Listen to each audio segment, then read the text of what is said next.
श्रियकान्ताय कल्याणनिधये निधयेऽर्तिनाम् श्रीवेङ्कटनिवासाय श्रीनिवासाय मङ्गलम्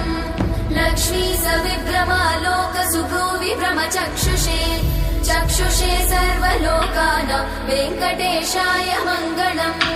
श्रीवेङ्कटाद्रिशृङ्गाग्रमङ्गलाभरणाङ्गये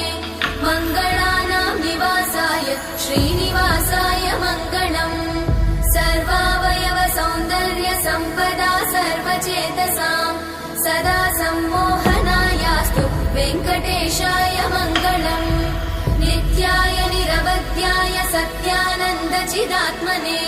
सर्वान्तरात्मने श्रीमद् वेङ्कटेशाय मङ्गलम्